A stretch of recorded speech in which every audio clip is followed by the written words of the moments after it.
guys, welcome back. So today we're talking about something deeply sacred, and that is how to give offerings to your ancestors and your spirit guides. And this is not about fear or superstition. It's about love, gratitude, and maintaining a living connection with those who came before you and those that walk with you. Okay? When you give offerings to your spirits, you're saying thank you. You are acknowledging that your blessings didn't start with you. They started generations back. And these offerings help to keep the bond alive between you and your lineage. It's energy exchange. You give them nourishment, and in return, they guide, protect, and bless you. So the first thing is you'll need a space to honor them. In Espiritismo and many other traditions, we call it a bóveda, a spiritual altar, or a table. It doesn't have to be fancy, okay? If you need help setting up a bóveda, please go to sirensnectar.com/booking, and you can book a consultation call with me, a video call, and I will teach you how to set up your own bóveda, okay? And this becomes a sacred space where you talk to them, you pray, and leave offerings. Offerings can be simple. It's the intention that matters most. Here are some ideas. Water is essential because it helps to refresh their spirits and it helps bring tranquility and calm.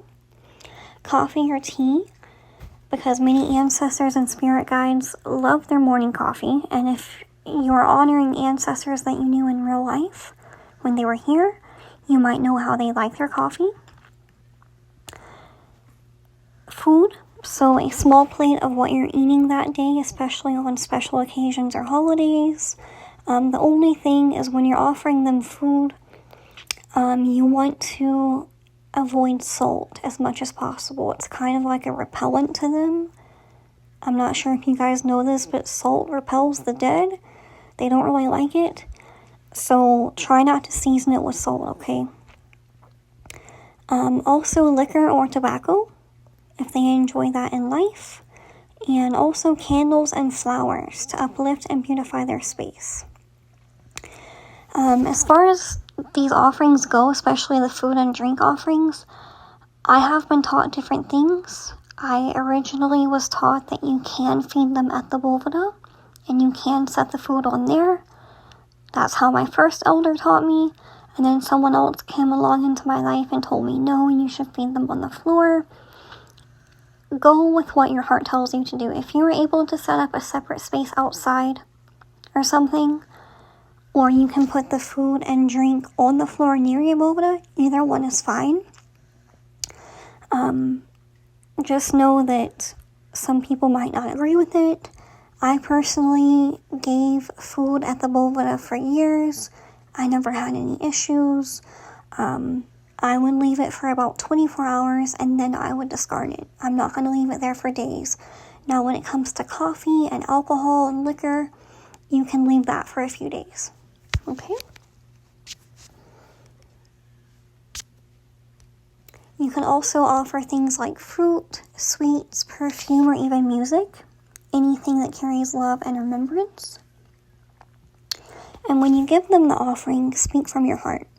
Say something like, I offer this with love, gratitude, and respect. May this nourish your spirits and strengthen our bond. You can say a prayer, light a candle, or just sit quietly and feel their presence. The energy will shift. It will feel peaceful, warm, and familiar. Okay? And you can leave these offerings for a day or two, like I said. Just make sure to remove them before they spoil. Always dispose of them respectfully, either by returning them to nature or in the trash with a thank you prayer. And please do not ever leave rotten food or still water on your altar. That really can stagnate the energy. And with offerings, the key truly is consistency. Your ancestors and spirit guides love regular attention, and it keeps your connection very strong. So try lighting a candle or refreshing the water weekly, and always pay attention to signs like chills, songs that suddenly play, or dreams. They tend to communicate in very subtle ways. And remember, this practice is about love, not fear. It's about honoring where you come from and allowing that ancestral power to walk with you. And if you have any questions, just leave them down below. This is a very important time for our ancestors and our spirit guides. It's a very good time of the year to give offerings because it's easier for them to come through and receive the energy. It's also a time during the year where a little bit more spiritual protection is necessary because the veil is very thin between worlds, so it's just very good to take care of them. Okay? I love you guys. Thank you.